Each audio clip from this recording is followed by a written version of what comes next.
Los españoles, de 0 a 10, ¿cómo estamos de cultura financiera?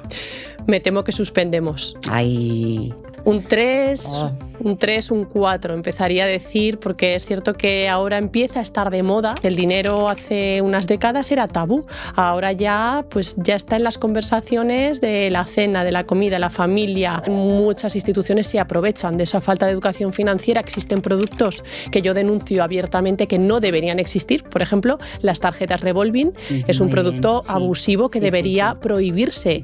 La sociedad se ha relajado, ha delegado en aspectos en los que no debía delegar, como es la construcción de una pensión de jubilación. Si nosotros invertimos 50, 100 euros desde que un niño nace, si lo hicieran nuestros padres o si lo hiciera el Estado durante los 60, 65, 70 años que ahora va a estar la persona hasta que se jubila, la persona llega a la jubilación con más de $500.000 de euros. Los jóvenes hay una parte que quiere la ganancia rápida. Cuidado con la ganancia rápida y fácil. No existe. Que se eduquen financieramente porque las primeras decisiones que van a tomar en su vida son tremendamente importantes. ¿Cuál es el error que cometemos más constantemente los consumidores a la hora de invertir? Hay muchos, muchísimos, pero uno es, en ausencia de pensamiento crítico, la gente se deja llevar por un boom, o por un consejo, o por un amigo, o por un primo. Entonces, esto es un error garrafal.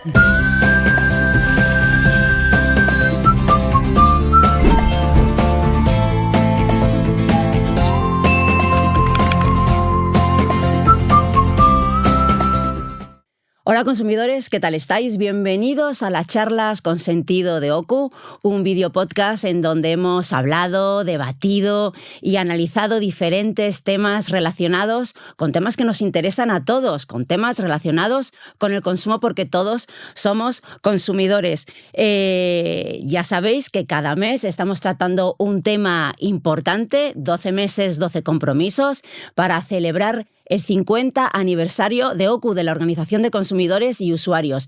Y no he estado sola, siempre hemos traído invitados fantásticos que sabían mucho del tema del que venían a hablar. Hemos hablado de alimentación sostenible, de ciencia, de derecho europeo, de consumidor vulnerable. Si tenéis alguna duda o queréis repetir y volver a ver estas charlas, que la verdad fueron muy interesantes, podéis hacerlo a través de nuestro playlist, a través de nuestro podcast, el podcast de los consumidores, o a través de nuestra página web. Este mes, ¿de qué tema vamos a hablar? Pues vamos a hablar de servicios financieros, de sostenibilidad financiera.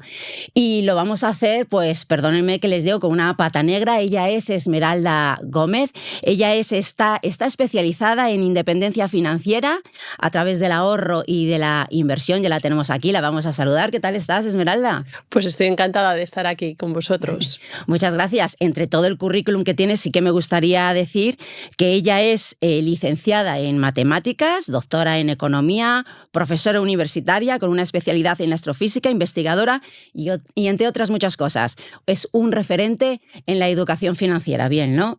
Muy bien, gracias. Bueno, y hablando de educación financiera, yo creo que la primera pregunta tendría que ser obligatoria, obligada. Los españoles, de 0 a 10, ¿cómo estamos de cultura financiera? Me temo que suspendemos. Ay. Sí. Pero de 0 a 10, un 0, un 1, un 2... Un 3... Un 3, un 4 empezaría a decir, porque es cierto que ahora empieza a estar de moda, empezamos a ponerlo de moda entre personas, gente que nos dedicamos a ello, instituciones como OCU, se empieza a hablar en foros que a priori antes no se hablaba de dinero, de finanzas. Y yo llevo trabajando en esto mucho tiempo y al final el querer democratizar, el hablar de dinero de una manera natural hace que empiece a ser moda, igual que hoy es moda hablar también de cómo nos encontramos psicológicamente, de nuestras emociones. Antes era tabú, pues el dinero hace unas décadas era tabú. Ahora ya está en las conversaciones de la cena, de la comida, la familia, y poco a poco vamos metiendo este tema en las instituciones, en las empresas, con los empleados, con los consumidores, pero todavía suspendemos. Bueno, o sea, que se está normalizando esa semillita que se ha empezado a poner hace unos años, ahora está empezando un poco a germinar. Sí. Bueno. Sí, lo importante es que llegue a todas las instituciones. No puede llegar solo, por ejemplo, a las educativas, o no tiene que venir de la política, no tiene que nacer en la familia, tiene que nacer en todos a la vez. Es decir, en empresas, en la educación, en las familias, tiene que venir de la mano de la parte pública y, por supuesto, la privada. Y en comparación con los europeos, cuéntanos, ¿vamos a la cola más o menos? No, vamos a la cola. Si nos comparamos con los países nórdicos, allí la conversación es mucho más sofisticada. Existen productos que al final todo va acompasado, es decir, cuanta más educación financiera tiene una población, pues la propia población es la que va definiendo, va exigiendo una mayor regulación y va haciéndose más sofisticado todo ese sistema. Aquí en España todavía hay una falta de educación financiera, motivo por el cual también muchas instituciones se aprovechan de esa falta de educación financiera. Existen productos que yo denuncio abiertamente que no deberían existir. Por ejemplo, las tarjetas revolving es un producto abusivo que debería prohibirse.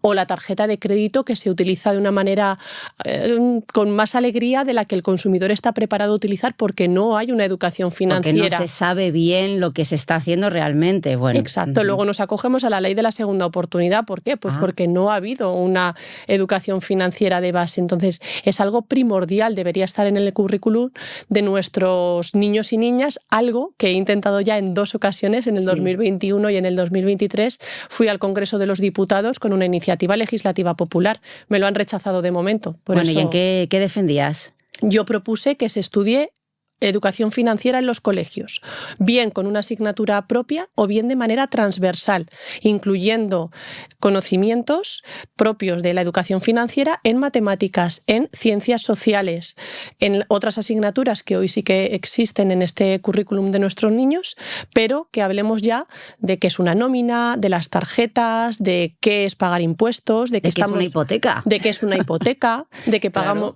qué son los presupuestos generales del Estado, es decir, cosas con las que nos vamos a enfrentar cuando un niño pase a ser adulto y empiece a tener su primer trabajo. Todo esto que deberíamos saberlo y conocerlo, no lo conocemos. Bueno, esos temas de lo que estás hablando en casa a lo mejor les va sonando algo, pero no es una información completa. Se necesitan personas especializadas. ¿En qué momento crees que sería ideal que estos chavales empezaran a conocer esos términos? ¿En la primaria? ¿En la ESO? Pues te puedo decir que alrededor de los 10, 9 años ya se puede empezar perfectamente a hacerlo. De hecho, yo estoy impartiendo charlas en colegios para niños de esta edad, por supuesto de aquí en adelante. El emprendimiento, que es algo que ahora mismo está perseguido, y lo digo también abiertamente, en un país como España, es triste. Hay lugares en los que se fomenta, como puede ser Madrid, pero hablo en términos de Estado, hablo en términos generales. Es cierto que el autónomo ahora mismo tiene muchos más inconvenientes que beneficios por el hecho de serlo, y son competencias que le dan a la sociedad del futuro las herramientas para que sean libres, para que puedan construir y no se fomentan. Entonces, a partir de los 10, 9 años en adelante se pueden ir introduciendo competencias adaptadas a la edad.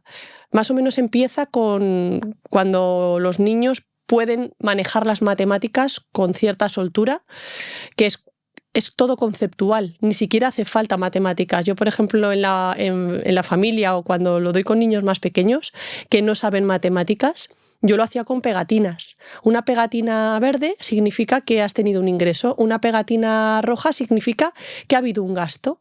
Este concepto que es simple, ingreso y gasto, esto que luego ya llamamos flujo de caja, cash flow, y que aplica tanto a las personas físicas como si vamos a constituir una empresa, este es el pilar fundamental. Es la base de todo. Es la base de todo, claro. Porque es donde vamos a tomar decisiones con nuestro dinero. A partir de aquí ya entra un mundo de posibilidades: pago de impuestos, ahorro, inversión, en qué productos, en qué tipo de activos, financieros, no financieros, y podemos llegar al nivel que la sociedad y la persona pueda llegar a asumir, pero la base de todo, que ni siquiera está trabajada, es que vamos a tener unos ingresos a cambio de un trabajo, a cambio de nuestro tiempo, y que vamos a tener unos gastos, y que aquí nosotros tenemos que ser responsables y no podemos delegar.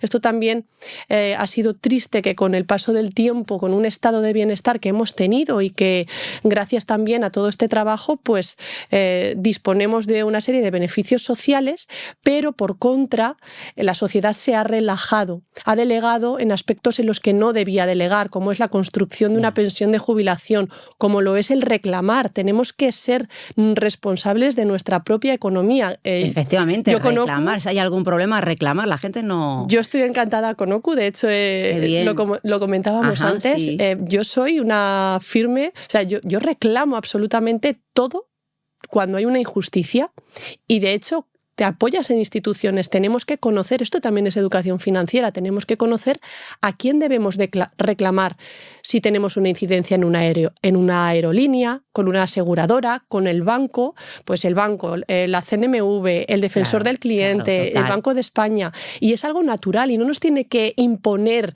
que hablemos de la CNMV con una gran institución. No, simplemente tenemos que saber cómo reclamar, guardar todas las pruebas. Y hay que saber cuáles son nuestros derechos, porque el problema también viene de ahí. No lo sabemos y no sabemos ni siquiera si se puede o no se puede reclamar. Esto es educación financiera. Efectivamente. Muy bien. Entonces, pues seguimos con lo de la educación financiera y con los chavales. Me decías que habías estado dando charlas. Sí. Estos chavales, ¿qué dudas tienen? ¿Qué es lo que más te ha llamado la atención? ¿Qué preguntan? Bueno, ahora más que dudas es motivación, y aquí también hago un llamamiento a la prudencia, porque los jóvenes, hay una parte que quiere la ganancia rápida. Claro, entonces, todo esto viene, ya lo habíamos dicho en el último video podcast, porque hablábamos precisamente que los chavales todos tienen sus móviles, muchos siguen en sus redes sociales a muchos gurús que les animan a invertir, que les dicen que pueden ganar dinero rápido. Me supongo que vas por ahí. Sí, efectivamente. Sí. Pues justo por esa línea, lo que suelo decir primero, para llamar a la prudencia, a la sensatez y para fomentar el pensamiento crítico y propio, lo que suelo decir es que desconfíen de mí la primera. Esta es una frase que pongo en mis libros cuando los publico. Desconfía de mí la primera, porque hasta yo me equivoco. Entonces, quiero que la persona que tengo enfrente desarrolle un pensamiento crítico, que sea capaz de hacerse preguntas como: ¿qué estudios ha tenido esta chica? ¿Qué institución es esta que me está contando este mensaje? ¿Hay conflicto de interés? Porque muchas veces las empresas que tienen grandes equipos de marketing a los que dedican millones de euros y asesores, porque su reputación está en juego, y a lo mejor la valoración que tienen en el mercado, el 25%, esto es un hecho y es real, depende de la percepción de la población, pues tienen a los mejores para poder manipular la opinión que tengan las personas de a pie que no tienen esos recursos. Por lo tanto, pensamiento crítico. Y desconfiar. Y desconfiar de entrada. A partir de ahí, si alguien me cuenta un mensaje, yo me voy a hacer preguntas. Primero quiero conocer quién me está contando ese mensaje. Si hay o no conflicto de interés. Que haya transparencia en lo que te estoy contando. Yo, por ejemplo, asesoro, educo financieramente y cobro mi tarifa por asesoramiento. Entonces, cuando yo tengo a mis clientes que se han dejado su dinero, digo, es que me estás pagando de forma directa por este asesoramiento que yo te estoy dando, bueno, esta educación financiera que yo te estoy dando. A partir de aquí, no hay un conflicto de interés, porque yo no voy a cobrar una comisión si tú haces A o haces B. Pero cuando, por ejemplo, vamos a entidades o vamos a lugares que nos aconsejan, ellos van a ganar por ese consejo, con lo cual ahí hay un conflicto de intereses, y apelo un poquito a esa responsabilidad, por muy simpática o simpático que sea tu asesor bancario. Que también están trabajados para eso, están preparados para que lo sean. Y está muy bien, pero que lo sepamos de entrada, porque ellos tienen que ganar su sueldo, igual que lo tienes que ganar tú o lo tengo que ganar yo, pero que tengamos esa transparencia con el consumidor, con la persona y con el usuario. Entonces, a nuestros jóvenes yo les digo eso siempre. El clic, la rapidez, es algo positivo en muchos aspectos, porque tenemos acceso a muchas oportunidades, a conocimiento que se ha democratizado, pero por contra, esa paciencia, esa cautela, esa desconfianza la tenemos que desarrollar un poquito más porque se ha perdido de por los tiempos. Individual, para que lo que vayamos construyendo de forma colectiva sea positivo. Entonces, eso es lo que le diría de entrada a los jóvenes. A partir de ahí, que se eduquen financieramente, porque las primeras decisiones que van a tomar en su vida son tremendamente importantes. Y lo más probable es que si empiezan a gastar con el mismo nivel que tienen sus ingresos, su vida futura sea mucho peor de lo que podría ser que si toman otra serie de decisiones que son hábitos. Son 2 decisiones mantenidas en el tiempo, que pueden cambiar radicalmente su vida, su economía, su libertad. O sea, de lo que saben al principio puede cambiar la vida que tengan después. Sí. Sí, de hecho, esto es algo en primicia que no ha salido todavía, pero venga, cuenta. He escrito un libro con mi niño pequeño. ¿Ah, sí? Para niños, que va a salir, es inminente, y eso espero que también cambie, porque pretendemos que llegue a miles de familias, a miles de niños. Está escrito para niños, pero realmente aplica a los padres. ¿Pero qué años tiene? ¿Para qué? 10 años. O sea, por eso decías, de 10 a 14. Bueno, por eso tienes experiencia y sabes que los niños de 10 años ya pueden saber y entender ciertos términos. Sí. Bueno, sí, cuando voy a los coles y hablo para ellos, tengo 3 formatos que me dirijo a los niños, me dirijo a las familias o me dirijo a los profesores, porque aquí, dependiendo de hay quién... Ahí hay diferente educación. Los padres pues, son los responsables, los educadores por otro lado. Eso es. Bueno, ¿y cómo pueden estos chavales que decíamos que están todo el rato en las redes sociales, creyéndose lo que dicen los gurús, cómo pueden diferenciar las fuentes fiables de las que no lo son? Que contrasten es importantísimo. Espíritu crítico. Ver qué hay detrás, o sea, quién hay detrás. Y, por ejemplo, ellos van a invertir. Imagina que quieren probar a través de alguna empresa. Bueno, pues aquí es fundamental que la empresa, primero, tenga los sellos de calidad que tiene que tener. Porque, por un lado, o sea, si algo tenemos en Europa, si por algo que a veces tiene también su parte negativa, pero tiene también una parte positiva, si por algo destacamos es por la regulación. Fuimos pioneros con la LOPD, con la GDPR, con todo el tema de la protección de datos, con toda la parte de privacidad. Somos pioneros en la parte de inteligencia artificial. El software y el hardware se están repartiendo entre Estados Unidos y China, que de hecho están haciendo ahí alianza para quedarse de nuevo con una posición ahí de liderazgo a nivel mundial. Bueno, pues Europa ahora mismo tenemos una posición delicada en muchos sentidos, pero si somos pioneros en algo, como digo, es en regulación. Entonces todos estos sellos que al final nos certifican y nos garantizan que algo funciona, que es una institución o es un banco que está inscrito en el Fondo de Garantía de Depósitos, que es quien nos va a cubrir en caso de quiebra hasta 100.000 euros por depositante y entidad, que tengamos y sepamos dónde estamos poniendo el dinero. Primero, institución. Segundo, el producto, el activo, tiene una descripción, educación financiera. ¿En qué estamos invirtiendo? ¿Es un instrumento financiero o es un instrumento no financiero? Si es financiero, es sota, caballo y rey. Renta fija, renta variable, fondos ETFs o acciones directamente. ¿Estamos comprando un índice? ¿Vamos a invertir en un robo-advisor? ¿O nos estamos yendo a productos sofisticados que el 99,9% de las personas no están preparados para invertir en ellos, como los derivados? Pues será eso. Ni siquiera hablo será eso. En las redes es lo que se ve y lo que se mueve. Cuidado con la ganancia rápida y fácil. No existe. No existe. Nadie da duros a pesetas. Nadie da duros a pesetas y es cierto que cuando tú tienes un conocimiento muy especializado en un activo muy especializado, vas a ver cuándo hay una ganancia, pero esto es como el que vende fresas en Almería. Conoce la fresa, conoce la cultura, conoce su tierra y vende fresas porque sabe de fresas. Es que te estoy escuchando y en realidad sí, es importante tener educación financiera, pero es que hay que saber mucho para poder ganar mucho dinero, entiendo. No. Ahí es uno de los primeros consejos. Vamos a ver, si por ejemplo tenemos ahorrados 3.000 euros, ¿cuál sería tu consejo? ¿Qué podemos hacer con ese dinero que no necesitamos? Vale. Nosotros vamos a hacer una cosa, pero la vamos a hacer más que con 3.000 euros en un momento puntual. La vamos a hacer durante toda nuestra vida, que ahí está la diferencia.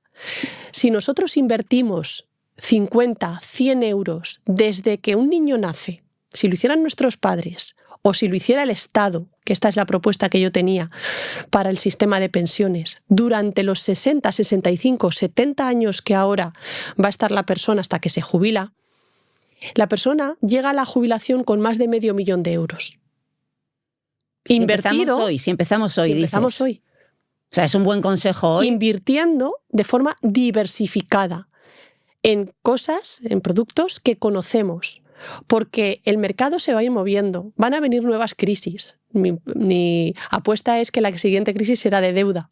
Hay una especie de burbuja posiblemente alrededor de la inteligencia artificial, pero será una gran crisis como las que hemos vivido, como el COVID, como la del 2008 por la vivienda, como...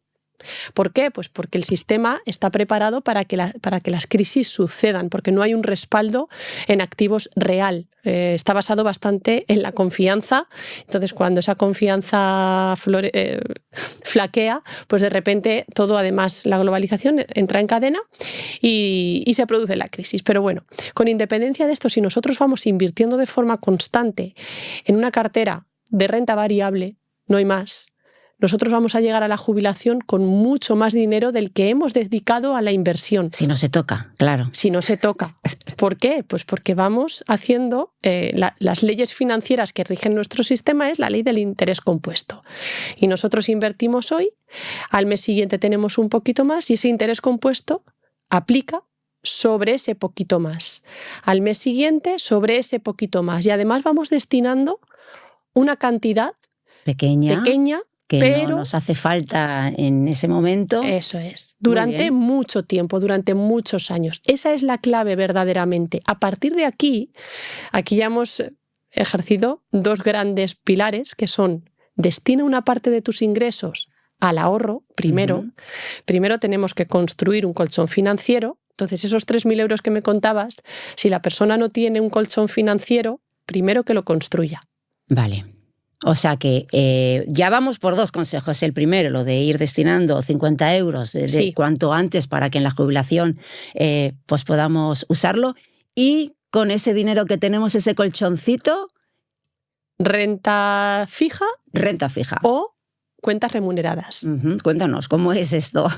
Vale, pues una cuenta remunerada es la que te da un porcentaje, pero tú tienes a tu disposición el dinero que hay en la cuenta. Esto se llama que tienes liquidez total.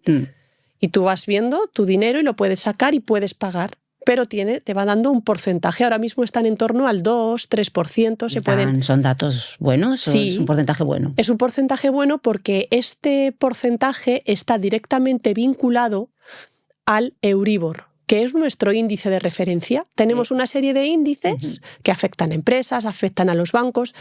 El que nos interesa a nosotros, a los consumidores... Es el Euribor y mucha gente ya sabe de qué estamos hablando porque todos, y no más que nosotros, tenemos hipotecas. Eso es. Y si la tenemos a tipo variable, pues de repente sube nuestra cuota. Y si es a tipo fijo, pues... Pues estamos protegidos frente a variaciones de tipo de interés.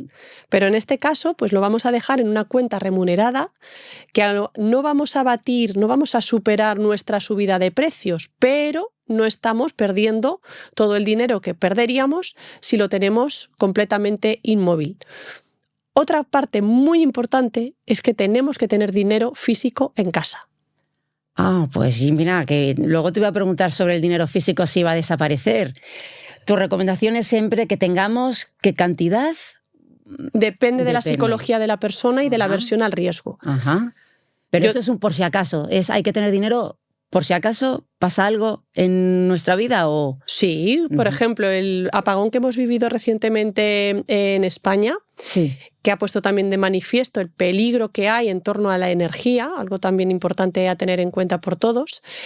Pero ya no es solo eso, sino que en los bancos el dinero realmente no está ahí, está invertido. Está prestado a otros consumidores, a otras personas, a corto, a medio y a largo plazo.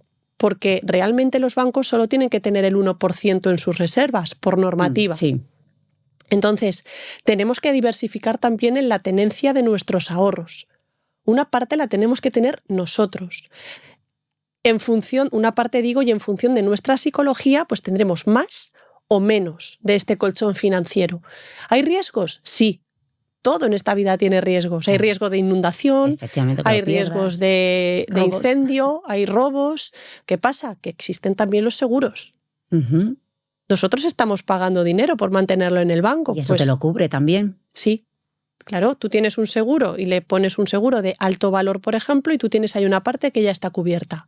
Ocurre algo, nos leemos bien los contratos, sabemos que nos cubre, que no, y ya tenemos eso a nuestra disposición.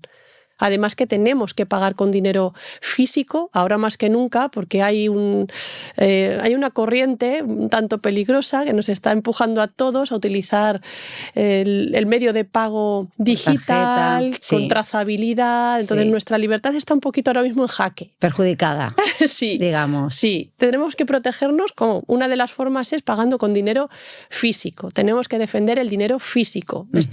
Son nuestros derechos y tenemos que poder pagar realmente con la moneda con la que cada uno quiera. Esto es otro hecho.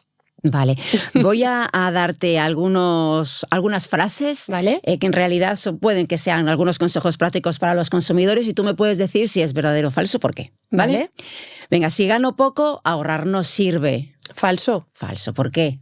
Porque tenemos que gestionar los céntimos como mañana vamos a gestionar los miles. Si no somos capaces de hablar en términos de céntimos y en términos de euros, cuando tenemos muy poquito dinero, no vamos a ser capaces jamás de gestionar un patrimonio un poquito más elevado, porque psicológicamente no estamos preparados. Entonces tenemos que empezar como si ya tuviéramos mucho, desde cero. Muy bien. ¿La tarjeta a plazos es mi amiga? No, casi siempre. Bueno, por lo que me estabas contando antes de las tarjetas, ¿por qué? Realmente esto va más también, una vez más, es psicología. Es que todo lo que hay detrás de la educación financiera y las finanzas son psicología, pero si nosotros pagamos al contado, duele. Hombre, dependiendo también de la cantidad, pero claro, preferimos tenerlo ahí para nosotros todo el tiempo posible. Claro, pues esta reflexión hace que cuando tú vas a comprar algo, si lo pagas al contado, lo cuestiones, te lo pienses. Claro. O si yo voy a comprar algo que ya vale mucho, imagínate esta taza que vale un montón de dinero porque tiene mucho valor ahí fuera. Claro, y además es de Oku. Y es de Oku. Claro, que es muy valiosa. Claro, con la pegatina de los 50 aniversarios, que fíjate si eso ha generado trabajo. Sí, además de verdad, es muy buen trabajo. Pues si yo la quisiera comprar y me vale mucho, me voy a esperar. Porque la voy a pagar al contado y voy a mirar a ver si encuentro alguna más barata, porque realmente la quiero comprar. Y empiezo a mirar ahí fuera y realmente puedo encontrar la misma taza mucho más barata porque he dedicado un tiempo y un espacio a esa reflexión. ¿Por qué? Porque voy a pagar al contado. Si yo pago a plazos y utilizo la tarjeta de crédito alegremente, como ocurre aquí, ocurre en otros países del mundo, no lo siento psicológicamente, es como si tuviera ese dinero. Y realmente lo que estoy haciendo es posponer un gasto, es un crédito, es un préstamo. Es un debe. Es un debe. Y aunque no lleve tipo de interés, aunque sea tipo de interés cero, lo que está haciendo la entidad, la institución, la empresa, es vincularnos psicológicamente, porque ya nos tiene ahí. Claro. Entonces ya, como estamos pagando algo a plazos, que es un 0% de interés, de repente recibo un correo que me ofrece algo que por las cookies de trazabilidad ha visto que me interesaba y me ofrece también otro 0% de interés, pero ya estoy comprando en su establecimiento y estoy haciendo un gasto innecesario de cosas que no necesito la inmensa mayoría de veces por esta trampa. Entonces, en la inmensa mayoría de veces, al contado. Y eso va a hacer que mi esfuerzo para ahorrar y para comprarme eso lo valore verdaderamente. Y ya te digo también que ocurre una cosa, que en un porcentaje alto de las veces no voy a comprar eso. Porque lo pagas al contado. Porque realmente llego a la conclusión de que no lo necesito. Pero ahí está la educación financiera. Si no lo necesitas, no lo compres. Sí. Bueno, pues seguimos con las frases. El euro digital. A ver, ¿euro digital o pagar con tarjeta es una manera de evitar el fraude? El euro digital es peligrosísimo. Peligrosísimo. A ver, cuéntanos por qué.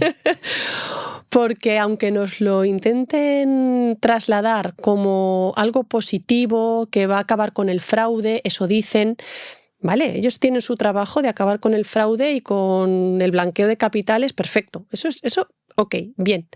Pero no a costa de las libertades de 500 millones de personas. Efectivamente. ¿Por qué? Porque en el momento en el que impongan de una manera u otra, o que no lo impongan, que inviten a la población y con ausencia de educación financiera la población acabe trasladando sus ahorros y sus depósitos a un euro digital, si el dinero físico el día de mañana desaparece, estamos a merced de lo que allí ocurra y lo que digan. Y con el euro digital van a poder condicionar un futuro posible, es tus hábitos. Si tú eres un buen ciudadano, según lo que yo dicte, el euro digital te lo voy a dejar, pero si no, a lo mejor te congelo tus ahorros, o te penalizo, o instauramos un crédito social, como ahora mismo ocurre en China, que en función de cómo seas, de ciudadano en un país comunista, que se ha abierto a la parte capital porque ha visto que eso también le da un retorno importante en su economía, pero sigue siendo comunista, pues ¿qué hacemos? Acaba con las libertades de todas las personas. Con lo problemas cual, con la seguridad, con la privacidad. Absolutamente. La privacidad es fundamental y la frase que me la he encontrado, pero en menor medida porque aquí en España empezamos a reaccionar y el 70% rechazamos el euro digital. Aspiro a que seamos el 100%. La frase, ¿es que tienes algo que ocultar? La respuesta es sí. Todos tenemos algo que ocultar. Y no tenemos por qué abrir nuestra vida, abrir nuestra privacidad para que entidades y, por supuesto, la Unión Europea sepa qué hacemos, dónde estamos, con quién comemos, porque eso nos puede perfilar como ciudadanos y es tremendamente peligroso, insisto, el mundo que se puede llegar a construir. Es decir, un no rotundo al euro digital. Hago un llamamiento a la ciudadanía para que nos neguemos y, si hace falta, que salgamos a las calles pacíficamente para dejar constancia de que no al euro digital. Dinero físico. Que se tienen que cumplir los derechos fundamentales. Son básicos, o sea, básicos para la libertad humana. Y sobre la inversión, ¿qué 3 reglas básicas recomiendas tú que debemos saber para tener un fondo seguro? Lo de seguro desaparece. Claro, que estamos hablando de finanzas. No hay nada seguro. Eso es lo primero que quiero decir. Entonces, dentro de que no hay nada seguro, tenemos que elegir en función del riesgo. Tenemos que conocer los riesgos. Para el consumidor de a pie, tenemos que diversificar. Diversificación. Siempre y en todos los aspectos. Y me voy a la base. ¿El ahorro? ¿Todo en un mismo sitio? No. Diversificación. Un poquito en tu casa, un poquito en un banco y otro poquito en otro banco. ¿En qué bancos? Pues en los que a ti te encajen, que hayas analizado, que tengan historia, que tengan solvencia, que no te cobren, que etcétera, etcétera, etcétera. Analizamos los riesgos. ¿Cómo podemos ver los riesgos de las instituciones? De la misma manera que ellos analizan las nuestras, con una nota que tienen. Ellos tienen el scoring, nosotros las personas tenemos el scoring crediticio, las instituciones tienen el rating. Eso se puede ver, ese scoring. Es abierto. Los países tienen también la prima de riesgo. La prima de riesgo nos dice cómo de arriesgado es un país. Se compara con el bono de referencia a 10 años, que en este caso es el alemán, en nuestro caso, y nosotros tenemos una nota. Cuanto más nota tengamos, peor. La prima de riesgo, cuanto más alta sea, peor.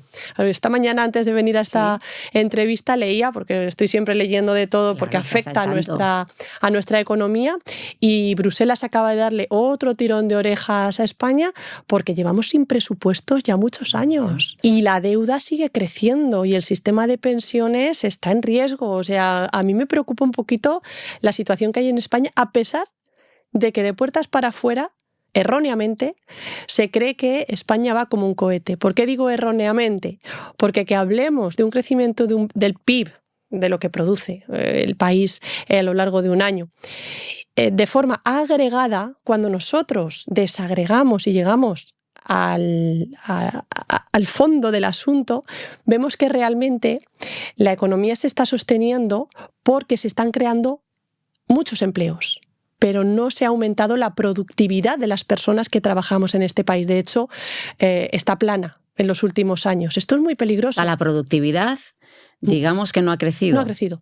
Esta es una afirmación. Ha crecido poco, pero para el público en general no ha crecido. ¿Y esto qué consecuencias negativas tiene? Pues que en el momento en el que paremos de crear empleos, que llevamos ahora, es verdad, 22 millones de ocupados, pero también se maquillan las estadísticas, se maquillaron las del PIB, se maquillaron las de los fijos, las de los indefinidos. Entonces, si yo juego con las estadísticas, primero estoy manipulando realmente cómo de bien estoy o cómo de bien va un país. Si esto no ocurre, todo lo que están haciendo, además en paralelo, que la gente se puede pensar que es para su bien, como por ejemplo subir el salario mínimo, reducir las horas por ley de trabajo semanales, cuando esto no ocurre con una negociación verdadera o con un crecimiento, con una productividad verdadera, en el momento en el que se para este artificio, esta creación de empleo, pues todo va a ir para abajo. Y ahí se va a ver realmente qué es lo que está pasando. O sea, va a pasar algo malo para todos. Pero a corto plazo. A medio. O hasta que lleguen los siguientes presupuestos. A corto plazo es bueno, porque estamos creando empleo, el PIB está creciendo de puertas para afuera. Pero además, no es de todos por igual, porque realmente el salario, la mediana, el salario más frecuente, sí, ha bajado. Y está casi a la par que el salario mínimo. Ronda, es un poquito inferior, ambos, que los 14.000 euros. Ha bajado. ¿Qué diferencia hay entre el salario medio y el salario mínimo y el salario mediano? El salario mínimo es el que dicta la ley, ajá, que lo han ido subiendo en estos años. Y ahora está en 13.000, 14.000, entre 13 y 14. Sí.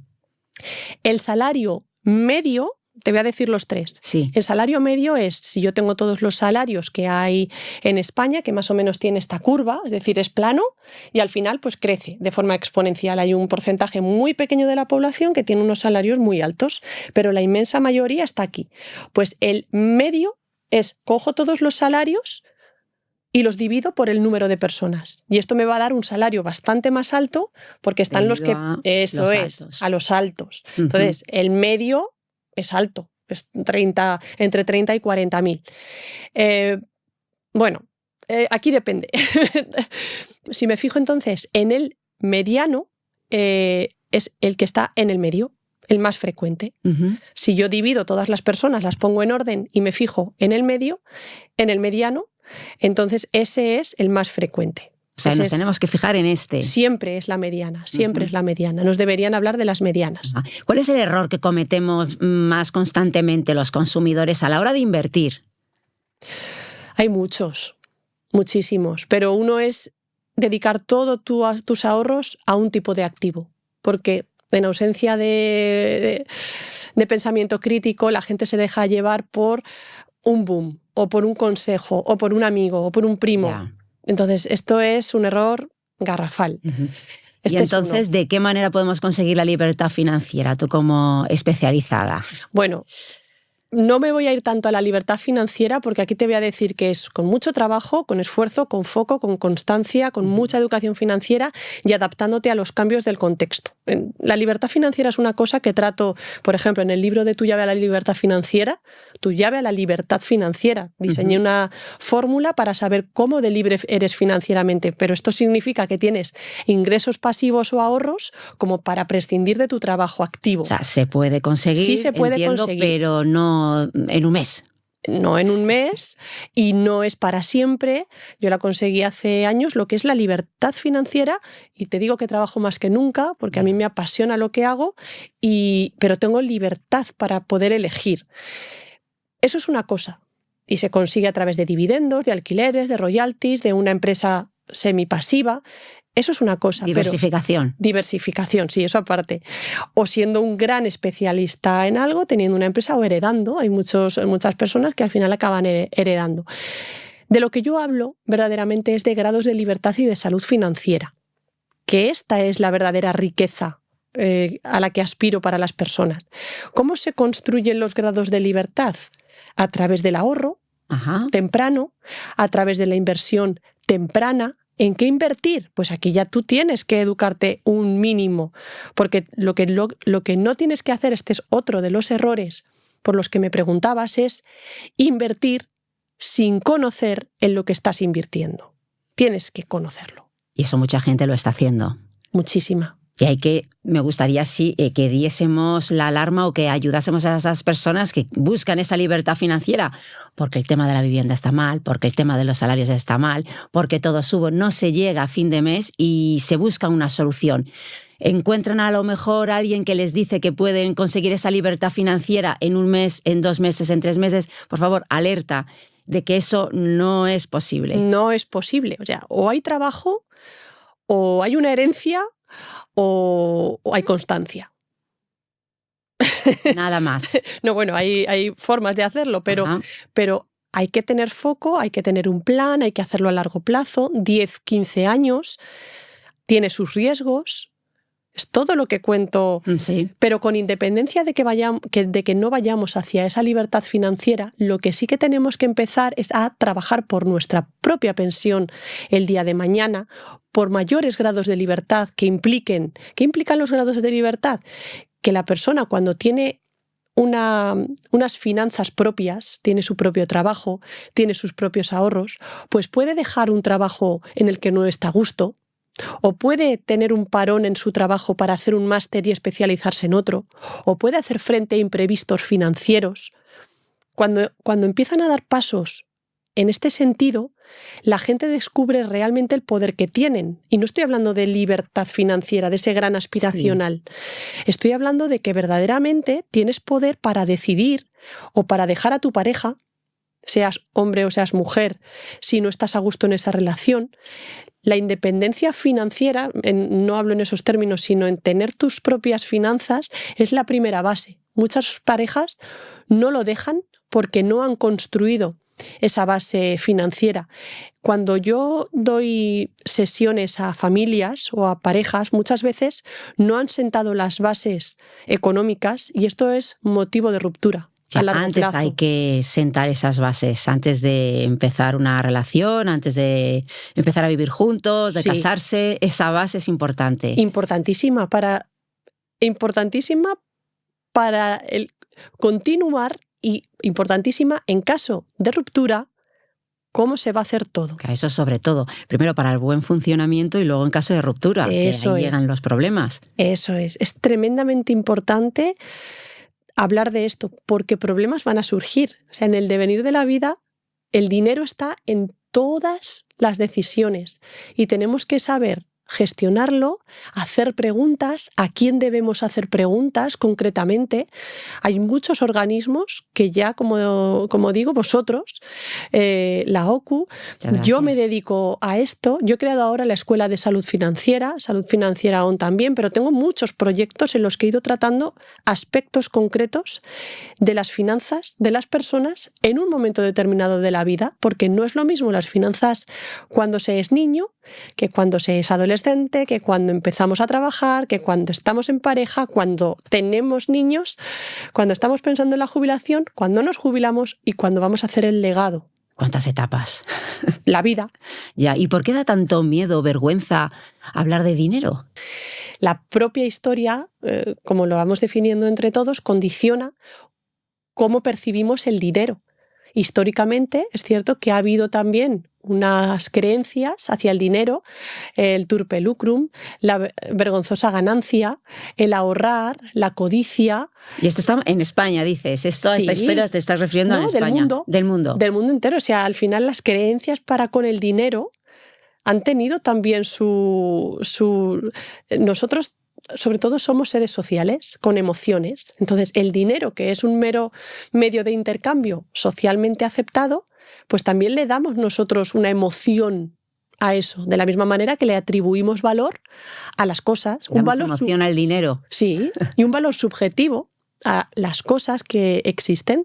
Entonces, aquí pasa lo mismo. Si tú te has criado, me voy a lo más básico ahora, no me voy a ir a la historia de la humanidad, pero si tú te has criado en una familia en la que hablar de dinero está prohibido, en la que ser empresario tiene una connotación negativa. Está mal visto. Pues te vas a crear en ese entorno. Uh-huh. Lo más probable es que no pienses que el dinero es bueno e importante, como tengo en la frase de mis libros, el dinero es bueno e importante. Bueno e importante. Bueno, pues mira, ya tenemos ahí anotada una frase buena, pues el dinero es bueno e importante y no pasa nada hablar de ello porque es que hay que saber hablar de ello y saber manejarse y tener una buena educación financiera.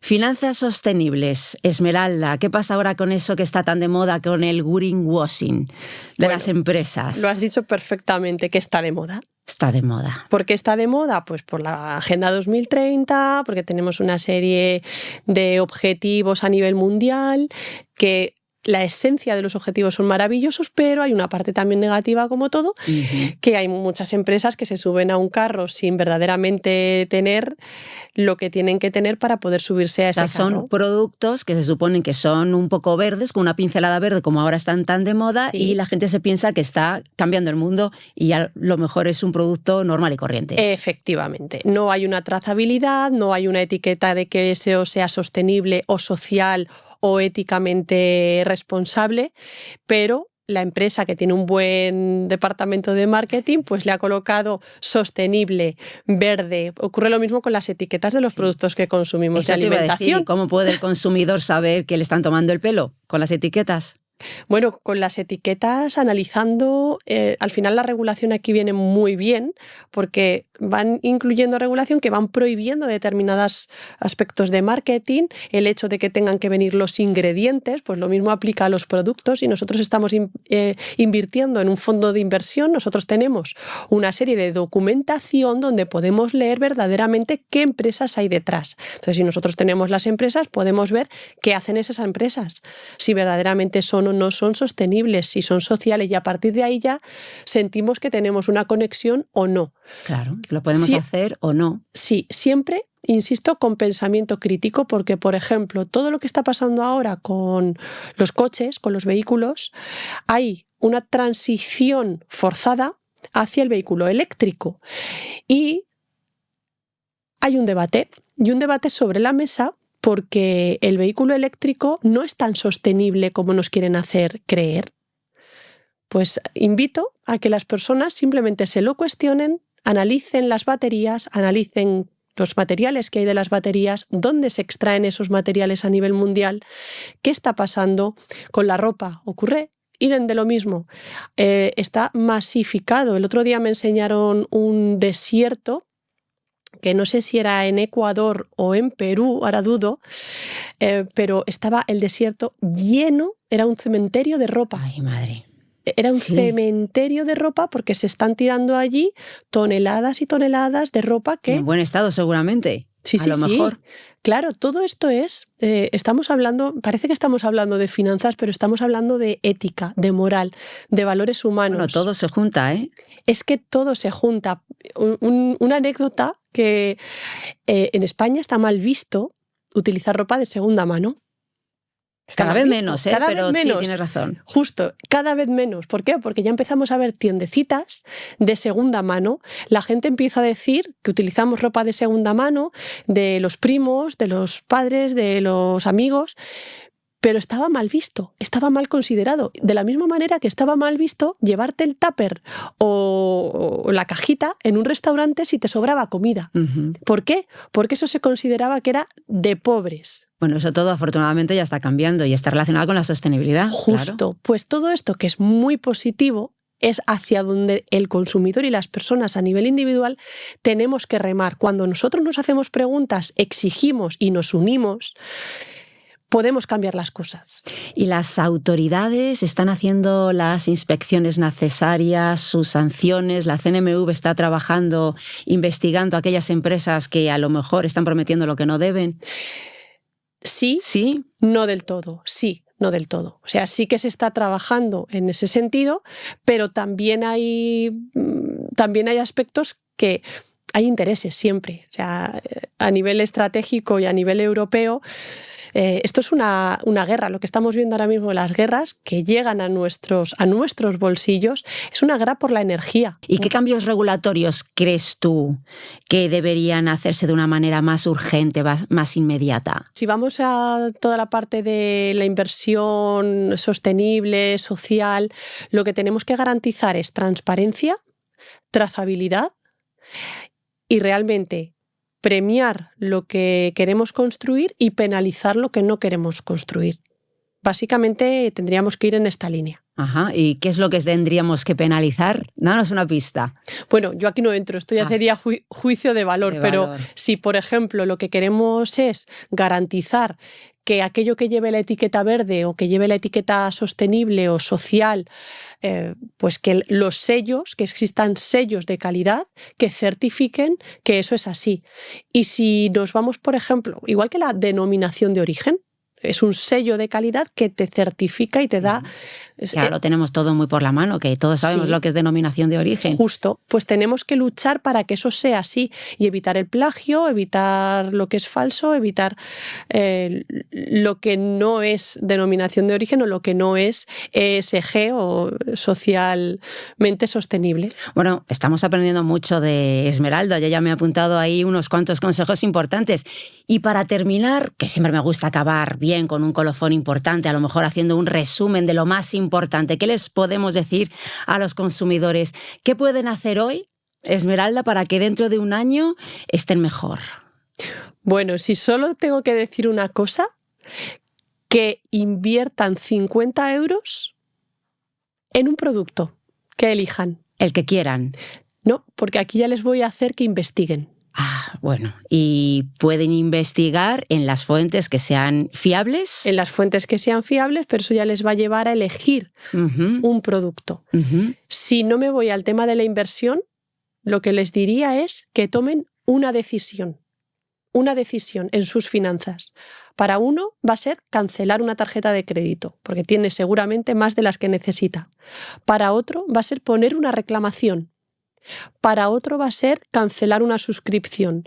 Para otro va a ser hacerse socio de una institución para formarse financieramente o leerse un libro, educarse, tomar una decisión. ¿Y para los niños les decimos que sigan metiendo sus moneditas en sus huchas? Por supuesto. Ese es uno de los primeros hábitos por los que tiene que pasar cualquiera. O sea, la hucha típica que nos regalábamos en los cumpleaños cuando yo era niña. Que se sigue haciendo. Que se sigue haciendo. El tuyo seguro que también tiene una hucha, unos cuantos teniendo la madre que tiene. Sí. Bueno, Esmeralda, te agradecemos mucho que hayas venido aquí a nuestras charlas con sentido. Hemos aprendido mucho. Confío que los consumidores también hayan aprendido mucho de Esmeralda. Gracias por haber estado aquí. Muchísimas gracias por la labor que hacéis. Gracias, Esmeralda. Y a vosotros, consumidores, nada, me despido ya de estas charlas con sentido. Han sido 12 meses con temas muy interesantes, con invitados muy interesantes. Si no habéis visto alguna de estas entrevistas, os aconsejo de verdad que las reviséis porque se decían cosas muy interesantes con consejos de verdad necesarios para el consumidor. Hemos hablado de muchísimos temas, podéis buscarlos en nuestra playlist, en YouTube, por supuesto en nuestra página web ocu.org. Cualquier duda que desconozcáis o que queréis contar con nosotros, preguntarnos lo que queráis, entrad en nuestra web ocu.org, allí estaremos para ayudaros. Por mi parte nada más, dar las gracias a todos los que han hecho posibles estas charlas con sentido, los que estamos aquí, los que están allí con los mandos, y por mi parte, nada, un beso enorme y nos vemos pronto, consumidores.